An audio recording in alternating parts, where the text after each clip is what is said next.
우리가 아브람과 아비멜렉 또 우리 지난번에 아모스 3장 2절을 좀 같이 했는데 하나님은 오직 저와 여러분만 택했다는 거예요. 근데 이게 굉장히 목적, 에트라고 그래서 목적을 가지고 우리를 선택해 주셨다 그랬는데 이 말씀에 대해서 우리가 어떤 고민을 하게 되냐면 하나님 저와 여러분을 이렇게 선택해 주셨는데 우리가 아무리 봐도 하나님 얼굴을 뵙기에 부족하거든요.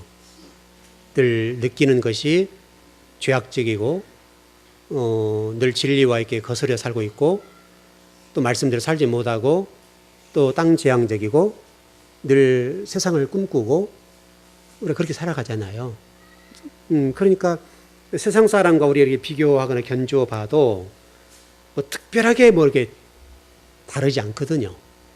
세상 사람 생각을 다 생각하고 또 그들처럼 행동하고 그런 게 많다고요. 그러니까 우리를 여전히 봐도 아모스 3장 2절 말씀이 오직 너희만 선택했다. 이렇게 말씀하시는데 우리가 이 말씀에 대해서 그렇게 와닿지가 않죠. 정말 세상 사람과 우리가 구별되고 세상 사람들은 티끌로 생각하고 먼지로 생각하신다고 그러는데 정말 우리 스스로가 우리를 판단했을 때 우리도 마찬가지로 먼지와 티끌과 같거든요. 이제 여기에 우리의 문제점이 있는 건데 그러나 여기서 우리가 주목해 볼 것은 그러나 하나님은 저와 여러분을 그렇게 생각하십니다. 나는 너희와 혼인했고 너희만 선택했고 난 너희의 하나님이다. 그렇게 말씀하신다는 거예요. 우리의 모든 것들을 십자가 뒤에 감춰 놓으셔요. 십자가의 모든 것들을 투영하고 저와 여러분들을 예수님을 통해서만 저와 여러분을 보고 십자가의 피를 통해서만 저와 여러분을 쳐다봐요. 이제 이게 다른 점이에요.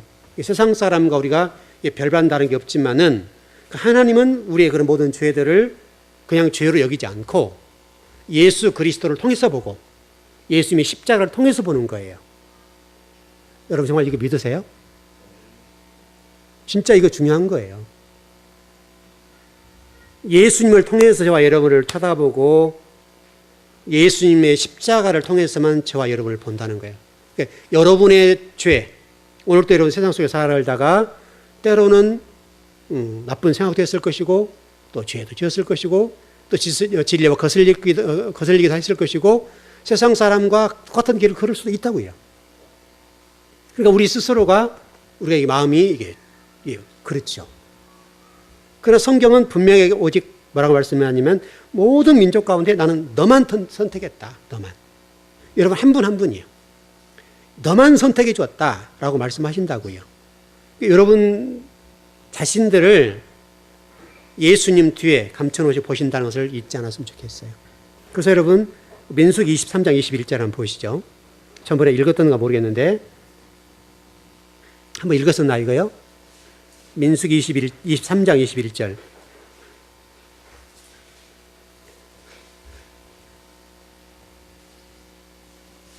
민수기 23장 21절 말씀입니다.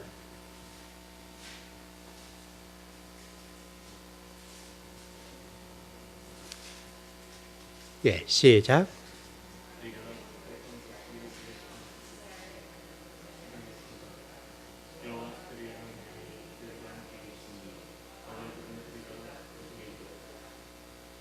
예, 제가 표준 세 번역으로 좀 읽어드릴게요. 주께서는 야곱에게서 아무런 죄도 찾지 못하셨다. 주께서는 이스라엘에게서 어떤 잘못도 발견하지 못하였다.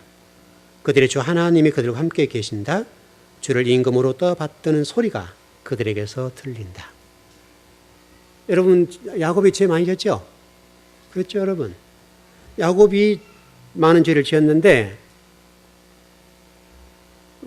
그런데 이 민수기 말씀에서는 민수기 23장에서는 야곱에게서 아무 죄도 못 봤다는 거예요. 발견하지 못했대요. 여러분을 그 야곱의 이름에 집어넣으세요. 여러분의 이름을 야곱의 이름에 집어넣어 여러분을 보시라고요. 여러분 그게 은혜죠. 여러분이 어떤 공로나 어떤 수고나 노력 때문에 여러분들을 구원해 주시거나 은혜를 베풀어 주신 것이 아니에요. 이건 일방적인 은혜예요. 일방적이거든요. 하나님의 주권이고 일방적으로 저와 여러분을 구속해 주셨어요. 그러니까 이것을 절대로 놓치면 안 돼요. 여러분, 그러니까 우리가 예수 믿는 맛이 나잖아요. 흥도 나고. 여러분 때문에, 여러분의 무엇 때문이 아니라 바로 예수님의 이름 때문에 예수님의 십자가 뒤에 여러분을 감춰 놓으시고 그 십자가를 통해서만 저와 여러분에게 보는 거예요. 그러니까 죄가 싹 가려지는 거죠. 왜냐하면 예수님은 죄가 없으신 분이기 때문에 그 예수님을 통해서 우리를 보는 거예요. 그래서 우리가 예수님의 이름으로 기도합니다 라고 하는 것이 그런 것들이에요. 우리가 예수님을 믿는다는 것도 그런 얘기예요. 우리가 어떻게 하나님 앞에 기도할 수 있어요? 우리는 감히 하나님 앞에 기도할 수 없어요. 얼굴을 쳐다볼 수가 없어요. 그러나 하나님은 우리의 어떤 공로나 거룩함 때문이 아니라 예수님의 이름 때문에 저와 여러분이 기도할 수 있고 하나님의 아버지를 볼 수가 있고 오늘 이 자리 예배당에 앉아 있다고요.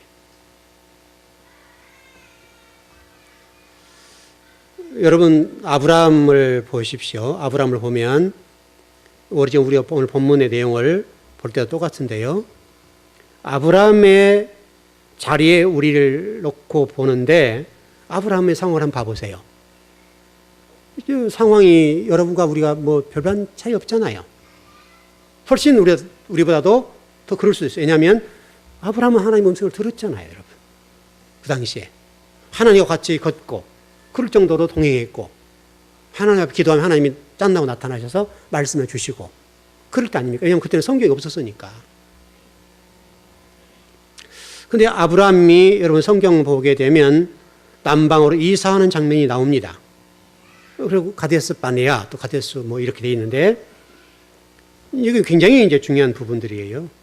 그러니까 쉽게 설명하면 아브라함이 하나님의 성막과 성소를 버리고 남방으로 내려갔다는 거예요. 그러니까 하나님이 계신 곳에서 세상을 향해서 갔다는 거예요, 지금요.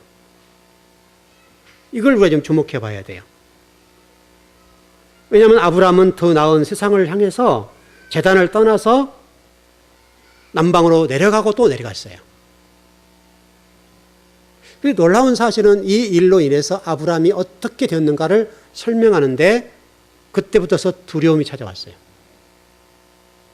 두려움이 찾아오니까 자신의 아내를 누이라고 하고 아비멜렉에게 거짓말하는 거예요.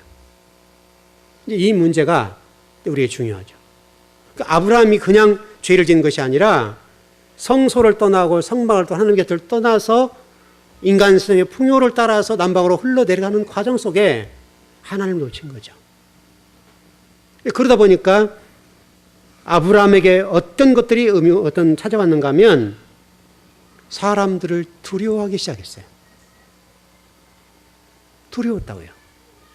하나님의 사람이고 믿음의 조상인데 아브라함에게 두려움이었어요. 이게 이제 우리에게 굉장한 메시지를 던져줘요. 우리가 진리 가운데 거하면 우리가 두려울 게 없잖아요. 겁날 게 없잖아요. 그런데 아브라함이 남방으로 내려가고 성소와 성전, 재단을 떠나게 돼서 내려가게 되니까 결국은 아브라함이 두려움이 엄습하게 돼서 혹시라도 이 문제로 자기가 죽임당하지 않을까에 대해서 두려웠다고요. 공포스러운 거예요. 그러니까 아내를 누이라고 속이게 되는 그런 일들이 벌어집니다. 여러분 20장 11절을 제가 좀 읽어드리겠습니다. 한번 여러분 보십시오.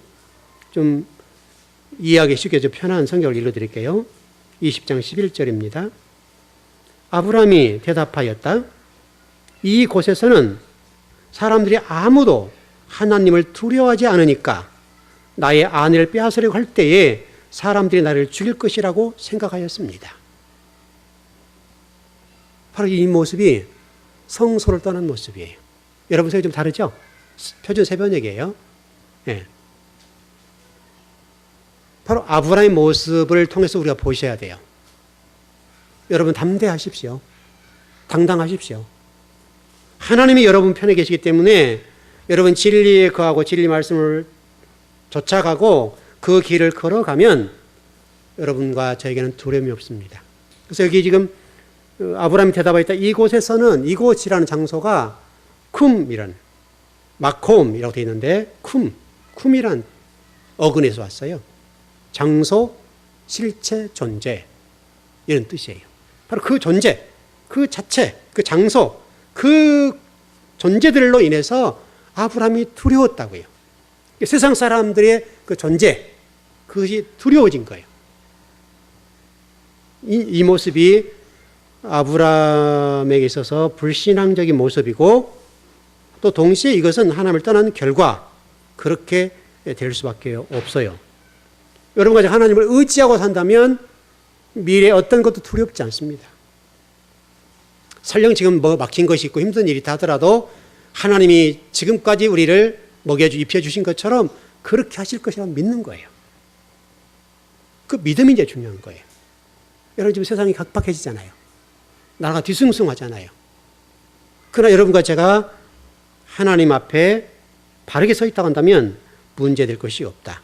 혹시라도 여러분 가난, 또 질병, 폭력, 또 여러 가지 다양한 것들이 여러분 찾아올 수가 있는데 그것은 절대 여러분이 두렵거나 미래의 어떤 공포스러운 부분이 아니라고요. 그 일들을 통해서 하나님은 합력해서 하나님의 선을 이루시기 위해서 일하신 모습들이에요. 하나님을 의지할 수 있도록, 하나님을 붙잡을 수 있도록 그렇게 하는 부분인데 아브라함은 그것을 피해서 도망가 버린 거죠.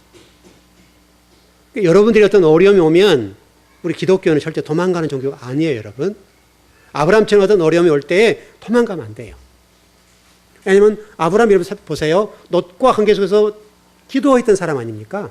소돔 고모라 문제를 두고 하나님 앞에 대면하고 기도했던 사람, 하나님의 어떤 길을 막고 서서 하나님에 물었던 사람이잖아요. 그렇게 담대했던 사람이에요. 조카를 위해서는 그렇게 담대했어요, 신앙이 있을 때는. 그리고 소돔 고모라의 유황불의 심판을 다 목격했다고요. 모든 걸 다 봤어요. 그 하나님의 그 살아계심, 그 하나님의 전지전능하심, 또 하나님께 능력 많으심, 또 동시에 무서우심, 그 모든 하나님의 경외의 대상이라는 사실들을 뼈저리게 봤을 거라고요. 우리하고는 달라요, 우리하고는. 우리는 성경을 통해서만 하나님을 보잖아요. 근데 그 당시는 아브라함이 직접 보는 상황 속에서 소돔 고모라가 유황불에 떨어져서 활활 다 타버렸다고. 그리고 그 안에 있던 12만 명 정도의 소돔 고모라 사람들의 그 죽음의 아우성 소리, 그 통곡 소리와 그 절규 소리를 다 들었다고요. 우리 그림을 한번 그려보세요. 불이 떨어질 때 그 고통을 치면서 얼마나 많은 사람들이 아우성을 치고 얼마나 많은 사람들이 고통스러웠겠어요. 여러분 이 손에 조그마한 불씨 하나만 떨어져도요, 불똥 하나만 떨어져도 얼마나 힘들고 아파요 이게. 그런데 그런 정도가 아니라 그냥 유황불이 쏟아져 버렸어요. 우리나라 사람들 요즘 뭐 지진 때문에 많이 공포스럽고 두렵다고 많이 그러고 지금 우리나라 미진들도 많고 그러긴 그러는데요. 그래서 지금 뭐 요즘 민방위 훈련도 보니까 지진 대피 훈련을 하잖아요. 그만큼 우리가 그런 부분에 공포스러운 부분을 가지고 있단 말이에요. 근데 그것과 게임이 되지 않는 거예요. 그거는 일본 여러분 쓰나미 그것도 아무것도 아니에요. 갑자기 하늘에 유황불이 물처럼 소낙비처럼 확 쏟아져 버렸어요. 그리고 소돔 고모라를 완전히 태워버렸어요. 그것을 아브라함이 다 봤다고요. 그와 같은 모든 상황들을 다 목도했던 아브라함입니다마는 풍요와 또 어떤 우리 인간의 자랑을 취하기 위해서 남방을 향했다는 것을 우리가 주목해 봐야 돼요. 여러분이 세상 속에서 열심히 살아야 되지만은 하나님을 떠난 열심이라고 하는 것들은 아무 의미가 없다. 주목할 것은 여러분 그 시편 122편 말씀 뭐라고 되어 있습니까? 예루살렘 위에서 기도하는 사람들, 예루살렘과 가까이하고 예루살렘에서 기도하는 사람들에 관해서는 하나님이 복을 주시겠다 그랬잖아요. 그러니까 재단과 어떻게 하나님의 교회와 어떻게든 가깝게 오려고 몸부림치는 성도가 되셔야 된다고요. 아무리 바쁘고 어려워도 몸부림치는 부분이 우리에게 있어야 돼요. 바로 이 문제예요. 얼마나 우리가 성전과 가까이 하는 삶을 살아가고 있는가, 이게 대단히 중요한 문제예요. 여기에서 우리 모든 인생이 다 결정 나버려요. 여러분 인생의 미래, 여러분 자녀들이요. 결국 하나님 손에 있잖아요. 하나님께서 여러분 자녀들에게 어떻게 복을 주실 것인가, 어떻게 하실 것인가에 따라서 우리 자녀 미래가 걸려 있어요. 하나님이 복을 주지 않으면 그 어떤 복도 누릴 수 없습니다.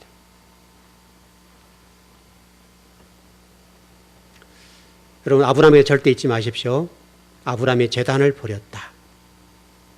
이것은 아주 주목할 부분이에요. 여러분 그 당시에 지금 그 아비멜렉이라는 사람을 좀 바라보니까요.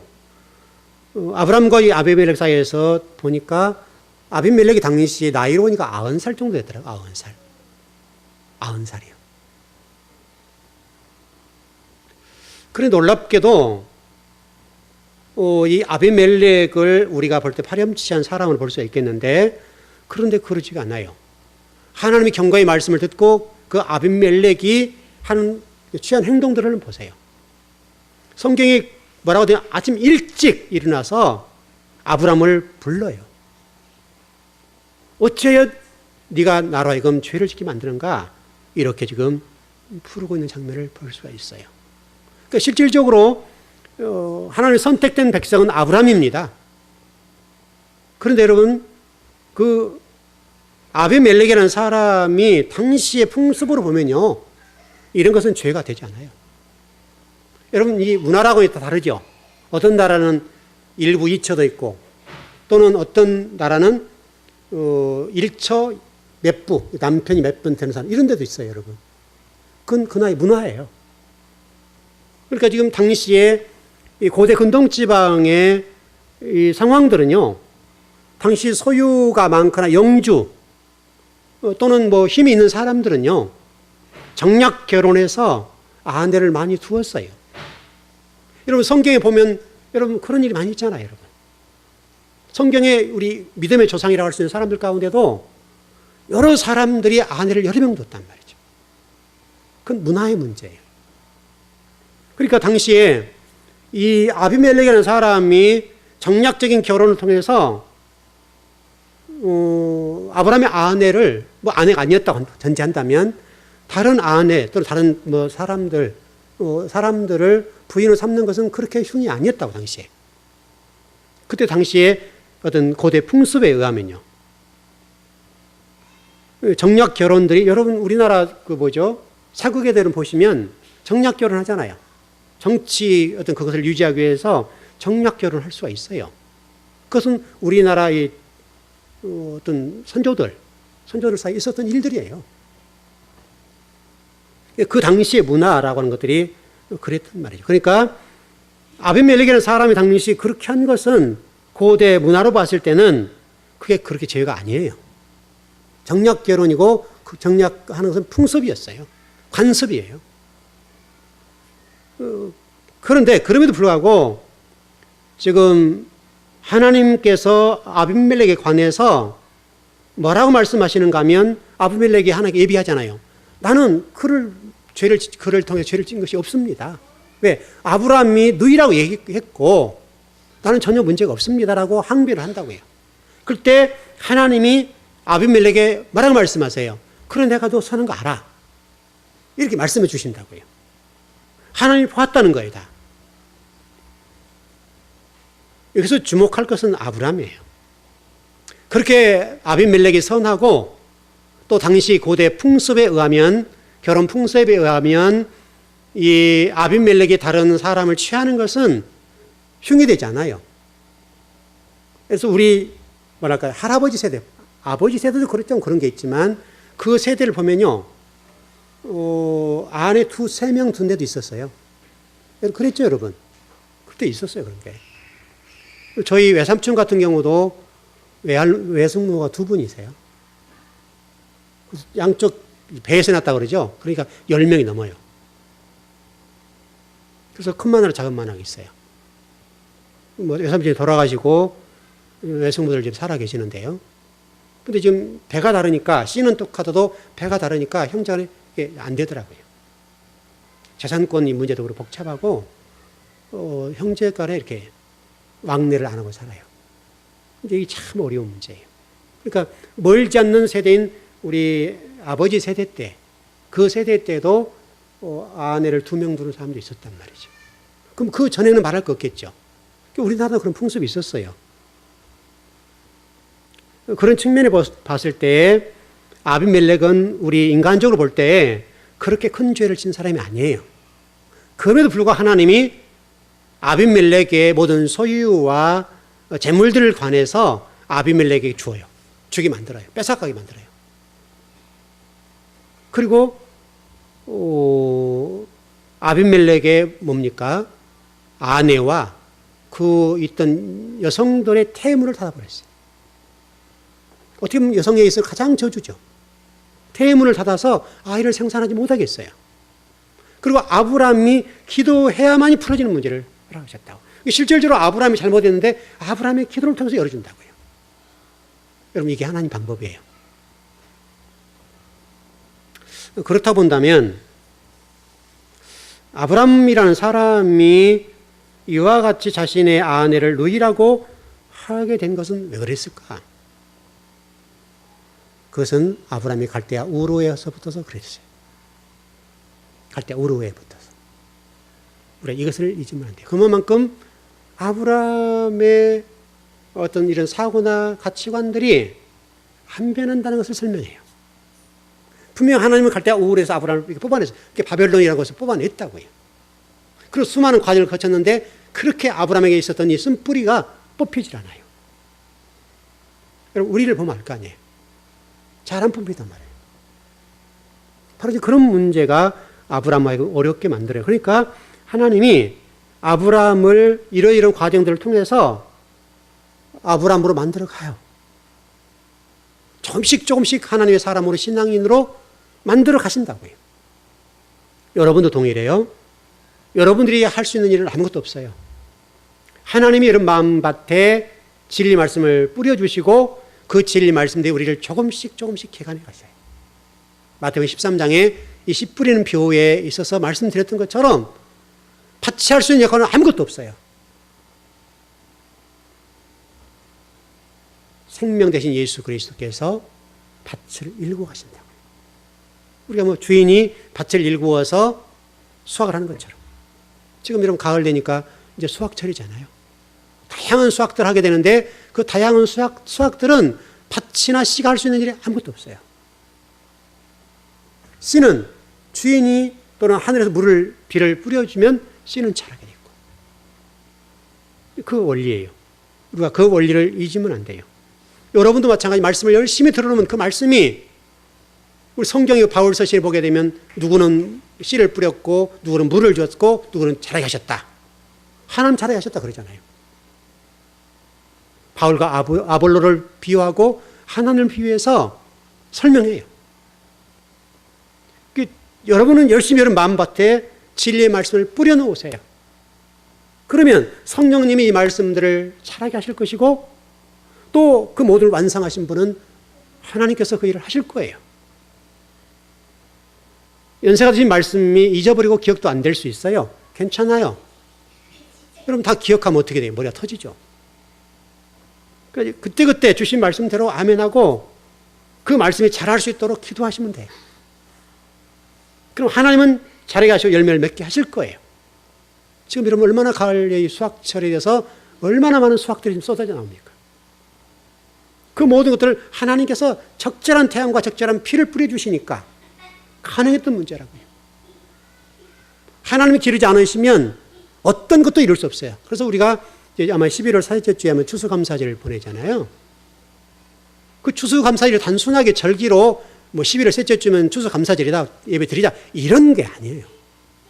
정말 우리가 추수감사에 관해서 여러분과 저에게 한 해 동안 우리를 먹여주시고 입혀주시고 살게 생명을 유지할 수 있도록 이렇게 하신 것에 대해서 너무나 감사하잖아요. 지금 이 시간도 여러분 얼마나 많은 사람이 고통 가운데 있고 얼마나 많은 사람이 이 순간도 죽어가고 있냐고요. 그런데 저와 여러분 1년 동안 적어도 이런 음식 문제 때문에 하나님이 먹여주시고 입혀주시고 또 우거할 수 있는 집을 주시고 비록 우리의 집이 아니랄지라도 어떻든 그런 거처가 있잖아요. 우리에게는. 그거 있는 거에 있어서 너무 감사하고 또 우리가 일할 수 있는 그 복을 주신 거. 그 일 때는 고단하고 힘들지라도 여러분과 저에게 일이 있다는 것이 얼마나 감사하냐고요. 바로 여러분 추수감사절은 바로 그런 것을 감사하는 시간이에요. 단순하게 가지고 뭐 헌금 뭐 몇만 원 하고 이런 정도가 아니에요. 정말 여러분 1년 동안 먹여준 감사하시나요, 여러분? 여러분의 몸을 건강하게 이렇게 세워 놓으시고 1년 동안 여러분 가정과 자녀들을 먹이시고 입히시고 또 많은 물질을 공급해 주시고 때를 따라 우리가 살 수 있던 그 은혜, 그 은혜를 주신 거에 대해서 우리가 정말 감사하냐 이거예요. 만약 그런 어떤 그런 생각 없이 추수감사절을 지낸다고 한다면 추수감사절은 아무런 의미가 없어요. 또 여러분 영적인 측면에서 한 해 동안 강단을 통해 말씀을 먹여주신 거에 대해서 정말 감사하냐 이거예요. 우리가 어떤 음식적인 부분만 그럴 것이 아니라 하나님 1년 동안 우리가 먹여주신 그 말씀에 대해서 감사하고 감동하고 성령님이 그 말씀을 통해서 우리를 자라게 하시고 깨닫게 하시고 깨우쳐 주시고 또 복을 주시고 증거해 주시고 역사해 주시는 그 놀라운 사실 앞에 우리가 감사하냐 이거죠. 우리는 사실 이런 것들을 많이 놓쳐요. 너무나 많이 놓쳐본다고요. 여러분 정말 말씀에 인해서 갈증을 한번 느껴보세요. 그러면요, 이 말씀을 먹는다는 것이 얼마나 대단한 것인가.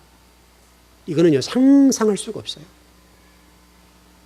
그러니까 여러분, 우리가 감사할 조건이 너무너무 많은 거예요. 여러분 지금 이 가을 얼마나 좋은 공기를 주시고 얼마나 좋은 계절을 주십니까, 지금. 그러니까 우리가 바로 이제 그런 것들을 생각하면서 하나님 앞에 감사하는 거예요. 그게 여러분 추수감사절이고 그것도 매주 예배 드릴 때마다 하나님이 하신 일을 본다고 그랬잖아요. 본다고. 예배라고 하는 것이. 우리가 어떤 한 일 할 수 있는 일이 없다고요. 하나님이 여러분의 삶 속의 말씀을 통해서 여러분 가정과 직장과 사업 장소의 자녀 손들에게 말씀을 역사해 주시고 능력을 베풀어 주시고 일하신단 말이죠. 내가 진리 말씀을 따르려고 순종하려고 애만 쓴다고 한다면 그런 자세만 되었다고 하면 하나님은 얼마든지 역사할 수 있어요. 또 설령 우리가 하나님이 아무런 우리가 준비하지 않았다 하더라도 능력을 주시고 은혜를 주시고 도와주신다고요. 진짜 그게 은혜죠. 나 같은 죄인이 어떻게 그렇게 될 수 있겠는가?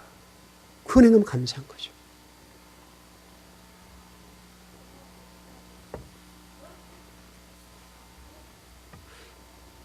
여러분들은 나 같은 것이 어떻게 하나님 앞에 얼굴을 들 수 있을까?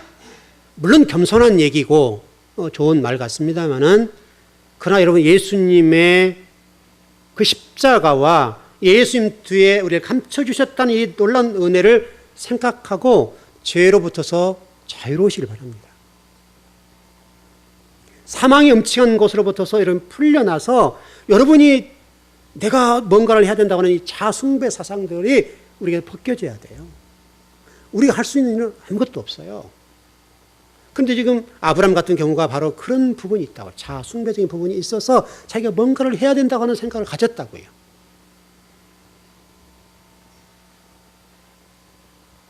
여러분 제가 새벽 예배 때 좀 말씀을 드렸습니다마는 그 사무엘상 28장에 보게 되면 사울이 엔돌에 신접한 여인을 부르는 장면이 나오죠. 새벽에 말씀드렸죠. 근데 사울이 블레셋과의 전쟁 앞에 두려웠어요. 그래서 사무엘을 불러내라고 그래요. 신접한 여인한테. 엔돌에 신접한 여인에게 자신의 신분을 감추고 가서 사무엘을 불러내어서 이 문제를 풀으라고 한단 말이죠. 해결책을 내놓으라고 얘기하죠. 그래서 실질적으로 그 성경에 보면 사무엘이 마치 나와서 모든 처방을 내린 것처럼 돼 있다고요. 이 보면 참 어려워요. 굉장히 난해 구절이에요. 그래서 제가 새벽 예배 때서 좀 해석을 해드렸는데 정말 이게 뭐 신접한 여인이 죽은 사람의 영혼을 불러낼 수 있는가? 여러분 그 귀신 무당들 하면 그런 거 하잖아요, 여러분. 그렇게 하죠. 어떤 경우는 할아버지로 변장하기도 하고 어떤 경우는 뭐 애기 소리 나기도 하고 이런 그러죠, 여러분. 우리 무당한 거 봤잖아, 우리가. 정말 과연 성경에 나와 있는 이 부분에 관해서 우리가 어떻게 이걸 해석해야 될까에 관해서 상당하게 어려움이 있어요. 일단은 저는 그렇게 좀 풀었어요. 엔돌의 신접한 여인이 사무엘을 불러냈다는 이런 말들이 기록은 되어 있는데, 그러나 하나님이 이와 같이 기록하신 목적이 있을 거란 말이죠. 어떻게 여러분 죽은 영혼을 불러낼 수 있어요, 우리가? 여러분 그러지 않습니까? 그런 측면으로 본다면 그게 하나님 말씀하시려고 하는 것은 내 유익을 위해서 하나님 이름을 써먹지 말아라, 도용하지 말아라. 사울에게 지금 경고하는 거고 우리들에게 경고하는 말씀이에요. 때로는 너무나 하나님을 이용할 때가 너무너무 많아요.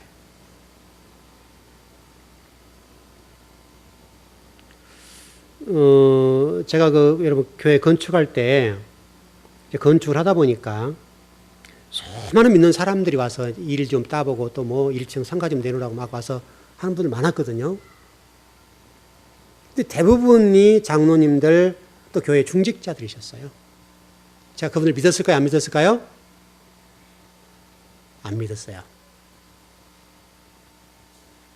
물론 불행한 얘기지만 그렇게 명함 들고 와서 저에게 얘기했던 사람들을 제가 믿을 수가 없었어요.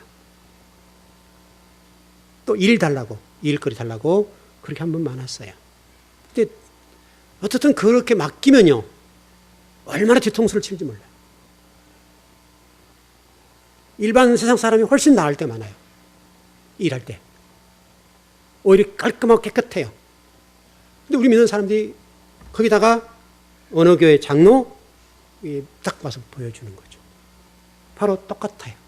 사무엘상 28장에 나와 있는 말씀과 같이 하나님의 이름을 이용해서 그하지 하더라고요. 그래서 제가 정중하게 정중하게 다 어떤 거부를 했어요. 바로 이제 이런 것들이에요. 그러나 여러분, 우리가 그렇습니다. 그럼에도 불구하고 하나님은 저와 여러분들을 사랑하신다는 겁니다. 우리 모습이 그래요. 의도적이고 계획적으로 반복적으로 그럴 수 있어요. 여러분, 그런 모습 때문에 절망하지 않길 바랍니다. 바로 우리가 그런 사람들이에요. 그런 사람들에게 하나님의 십자가, 예수 그리스도의 십자가가 우리를 구원해 주셨어요. 그 십자가가 아니면 우리는 어떤 방법으로도 구원받을 수가 없어요. 아브라함이 아니라 아브라함 할아버지가 와도 구원받을 수 없어요.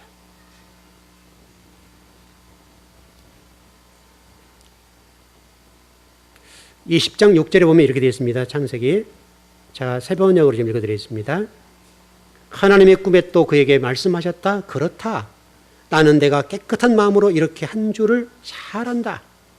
그러므로 내가 너를 지켜서 내가 나에게 죄를 짓지 못하도록 한 것이다. 그 여인을 건드리지 못하게 한 이유도 바로 여기에 있다. 하나님이 아비멜렉에게 관해서 꿈속에서 말씀하셔요. 나는 내가 깨끗한 마음으로 이렇게 한 것을 안다는 거예요. 이게 주목해야 볼 부분이에요. 설령 아비멜렉이 사라를 범했다 할지라도 실질적으로는 아브라함의 죄잖아요.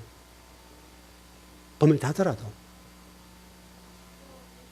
근데 하나님은 아비멜렉의 죄를 하나님 앞에 짓는 죄라고 말씀하고 있다는 것을 우리가 주목해 볼 필요가 있어요. 그러니까 우리 세상에 살아가는 이런 죄들은 결국 세상 사람들과 세상에게 하는 것이지만은 그 죄는 하나님 앞에 하는 거예요.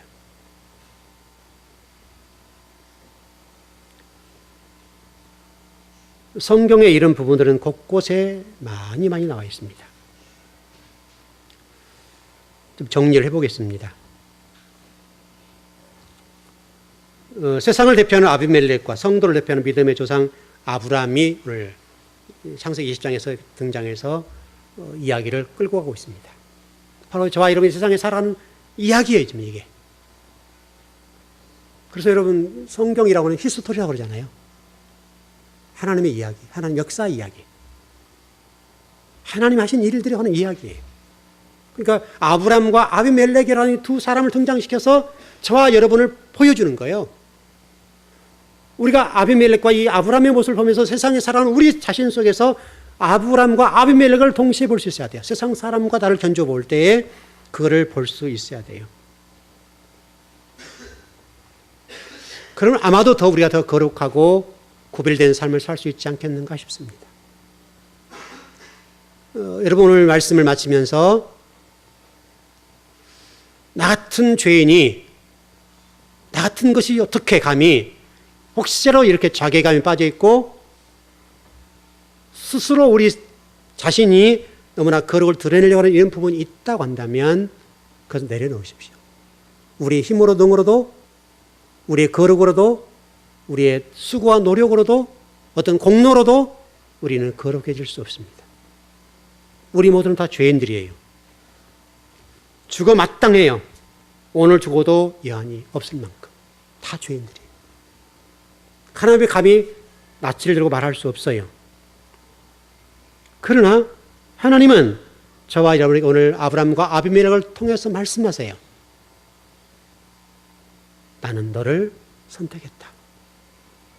여러분 그 한마디 이상 더 필요한 게 뭐 있습니까?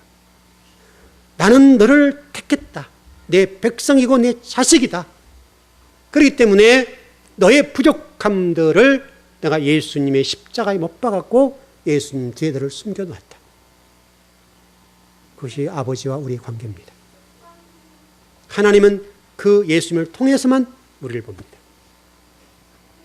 여러분 죄로부터 자유로우시길 바랍니다.